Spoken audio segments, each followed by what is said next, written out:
ये एक classic horror movie है जिसका नाम है इविल डेड, जो कि 1981 में रिलीज हुई थी। इस फ्रेंचाइजी के बहुत सारे पार्ट हैं और इसका latest movie evil dead rise मैंने एक्सप्लेन किया हुआ है। अगर आपने इस मूवी का एक्सप्लेनेशन नहीं देखा तो इस वीडियो का लिंक डिस्क्रिप्शन में दिया हुआ है, जाकर देख लीजिए। तो 1981 की इविल डेड कहानी शुरू होती है और हम 5 दोस्तों को देखते हैं जो अपने छुट्टी मनाने के लिए कहीं जा रहे थे। वो सभी ऐसी जगह जा रहे थे जहाँ वो लोग पहले कभी नहीं गए। स्कॉट कहता है कि मैं यहाँ पहली बार जा रहा हूँ और मैं उस कॉटेज को भी नहीं पहचानता। तभी सामने की तरफ से एक ट्रक उनकी तरफ आ रहा था और एक अदृश्य शक्ति उनके गाड़ी के स्टीयरिंग को घुमा देती है, जिससे उनकी गाड़ी का एक्सीडेंट होते होते बच जाता है। फिर वो सभी आगे की ओर बढ़ते रहते हैं और एक ब्रिज को पार करते हैं, मगर वो ब्रिज बीच में ही टूटा हुआ था। पर उनकी गाड़ी जैसे तैसे ब्रिज को पास कर ही जाती है। आगे जाते हुए उन्हें छोटा सा कॉटेज दिखाई देता है और उन्हें लगता है कि यही उनके कॉटेज है। स्कॉट देखता है कि वहाँ एक झूला है जो अपने आप हिल रहा था और जैसे ही स्कॉट कॉटेज की चाबी से दरवाजा खोलता है, वो झूला अपने आप रुक जाता है। स्कॉट कॉटेज के हर रूम को अच्छी तरह से देखने लगता है। उसी रात शेरिल अपने कमरे में ड्राइंग बना रही थी, तभी बाहर से उसे कोई पुकारता है और देखते हैं कि सामने जो घड़ी थी वो अपने आप रुक जाती है। शेरिल जबरदस्ती एक ड्राइंग बना रही थी और तभी उसके सामने एक दरवाजा अपने आप हिलने लगता है और उसे देखकर शेरिल घबराने लगती है। इसके बाद शेरिल सभी के साथ डिनर करने लगती है और सभी बहुत हंसी मजाक करने लगते हैं। तभी दरवाजा अपने आप खुल जाता है और सभी दौड़कर उस दरवाजे के सामने चले जाते हैं और देखते हैं कि दरवाजे के नीचे एक सीढ़ी है जो नीचे बेसमेंट की ओर जाता है। सभी को लग रहा था कि नीचे कोई जानवर छिपा हुआ है, पर स्कॉट नीचे देखने के लिए चला जाता है। मगर बहुत देर हो जाने के बाद एशली स्कॉट को पुकारने लगता है, मगर स्कॉट कोई जवाब नहीं दे रहा था। इसलिए एशली भी उसे देखने के लिए नीचे बेसमेंट में चला जाता है। नीचे एशली जाकर देखता है कि वहाँ पर एक और दरवाजा है। वो दरवाजा को खोलता है, तभी वहाँ पर स्कॉट उसे डराने की कोशिश करता है। स्कॉट वहाँ पर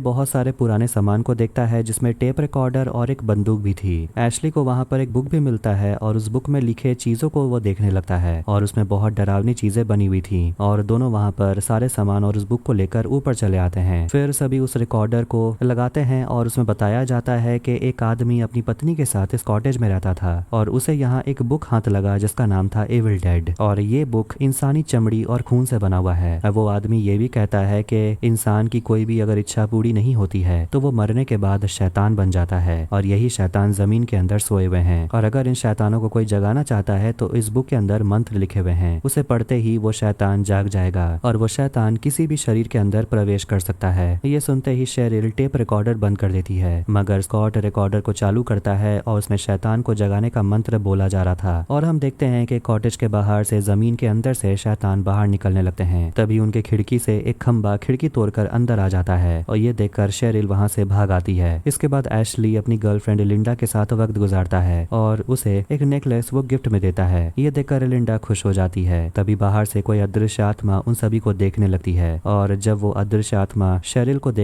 को अकेला देखता है तो वो उसे पुकारने लगता है। शेरिल अपना नाम सुनते ही कॉटेज के बाहर चली जाती है, लेकिन थोड़ी दूर जाने के बाद वहाँ एक पेड़ के बहुत सारे डालियां शेरिल के पूरे शरीर को जकड़ लेती हैं और शेरिल बहुत चिल्लाने लगती है। वो पेड़ उसे मारने की कोशिश कर रही थी, मगर शेरिल अपने आप को छुड़ाकर वहाँ से भाग आती है और वो अदृश्य आत्मा भी उसका पीछा करने लगती है। शेरिल भागते भागते कॉटेज तक पहुंच जाती है, मगर कॉटेज का दरवाजा बंद था। दरवाजे को खोलने की कोशिश करती है वो, तभी एशली दरवाजा खोल देता है। शेरिल अंदर आकर दरवाजा बंद कर देती है। वो सबको बताती है कि यहाँ एक शैतान है जो मेरी इज्जत लूटने की कोशिश कर रहा था, मगर कोई भी उस पर विश्वास नहीं करता। शेरिल एशली से कहती है कि मुझे इस जंगल से बाहर जाना है। एशली शेरिल को लेकर जंगल से बाहर जाने की कोशिश करता है, मगर जैसे ही वो अपनी गाड़ी में बैठता है गाड़ी स्टार्ट ही नहीं हो रहा था। शेरिल कहती है कि तुम चाहे जितनी भी कोशिश कर लो, ये जंगल हमें बाहर जाने नहीं देगा। तभी हम देखते हैं कि गाड़ी स्टार्ट हो जाता है और वो दोनों वहां से बाहर जाने लगते हैं, लेकिन थोड़ी दूर जाने के बाद एशली सामने कुछ देखता है और वो गाड़ी से उतरकर चेक करने के लिए जाता है, मगर शेरिल उसे वापस आने के लिए कहती है। शेरिल भी अपने गाड़ी से उतरकर आगे एशली को ढूंढने के लिए चली जाती है, मगर सामने देखती है कि जो ब्रिज पार करके वो लोग जंगल की तरफ आए थे वो ब्रिज पूरी तरह से टूट चुका था। ये देखकर शेरिल एशली से कहती है कि अब हम इस जंगल में फंस चुके हैं, हम यहाँ से कभी नहीं जा पाएंगे और वो शैतान हम सभी को एक एक कर मार डालेगा। वापस लौटने के बाद एशली फिर से उस टेप रिकॉर्डर को सुनता है और उसमें बताया जाता है कि शैतानी आत्मा को रोकने के लिए शैतान जिस शरीर में प्रवेश किया है उसके टुकड़े टुकड़े करने होंगे, तभी शैतान की शक्ति खत्म हो जाएगी। इधर लिंडा और शैली आपस में ताश के पत्ते खेल रहे थे, तभी शेरिल बिना देखे ताश के पत्तों के नाम बता दे रही थी और जैसे ही शेरिल मुड़कर देखती है तो देखते हैं कि शेरिल के शरीर को एक शैतान ने वश में कर लिया है। शेरिल सभी से कहती है कि तुम सब एक एक कर मरने वाले हो। तभी शेरिल बेहोश हो जाती है। एशली उसे होश में लाने की कोशिश करता है, पर शेरिल एक पेंसिल उठा उठाकर लिंडा के पैर में मार देती है, जिससे लिंडा के पैर से खून निकलने लगता है और सभी के ऊपर वो हमला करने लगती है। स्कॉट वहां आता है और उसे एक लात मारकर उसी बेसमेंट के अंदर फेंक देता है और बेसमेंट का दरवाजा बंद कर देता है। इधर एशली और लिंडा अपने कमरे में आ जाते हैं और उसे आराम करने के लिए कहता है। इसके बाद हम फिर से शेरिल को देखते हैं, जो बेसमेंट का दरवाजा उठाकर सभी को देखने लगती है और उसे देखकर शैली बहुत डरने लगती है और कहती है कि शेरिल बहुत डरावनी लग रही है, उसके आंख बाहर निकलते जा रहे हैं। स्कॉट कहता है कि अब हम यहाँ से जा नहीं सकते और कल सुबह होते ही हम लोग यहाँ से निकल जाएंगे। फिर स्कॉट शैली को अपने कमरे में जाकर आराम करने के लिए कहता है। शैली जब अपने कमरे में जाती है तो वो देखती है कि उसके खिड़की के बाहर कोई उसे देख रहा था और वो अदृश्य आत्मा खिड़की तोड़कर शैली के ऊपर हमला कर देती है, जिससे कि शैली बहुत जोर से चिल्लाती है और बाहर स्कॉट और एशली दोनों उसकी आवाज सुन लेते हैं। स्कॉट जब उसके कमरे में आता है तो देखता है कि शैली अपने कमरे में नहीं थी। वो चारों तरफ उसे ढूंढने लगता है, तभी अचानक उसके पीछे से शैली स्कॉट के ऊपर हमला करने लगती है और उसके चेहरे पर खरोच कर देती है। स्कॉट शैली को आग में फेंक देता है, जिस कारण उसका चेहरा जलने लगता है, मगर स्कॉट शैली को बचा लेता है। मगर शैली के अंदर शैतान था। शैली कहती है कि तुम सब एक एक कर मरोगे। फिर शैली स्कॉट को मारने की कोशिश करती है, मगर स्कॉट एक खंजर लेकर उसके पीठ में वार करता है, जिस कारण वो नीचे गिर जाती है और बेहोश हो जाती है। पर शैली वापस उठ खड़ी होती है और ये सब देखकर शेरिल जो बेसमेंट के अंदर थी वो ये सब देखकर बहुत खुश होने लगती है। तभी स्कॉट एक कुल्हाड़ी लेकर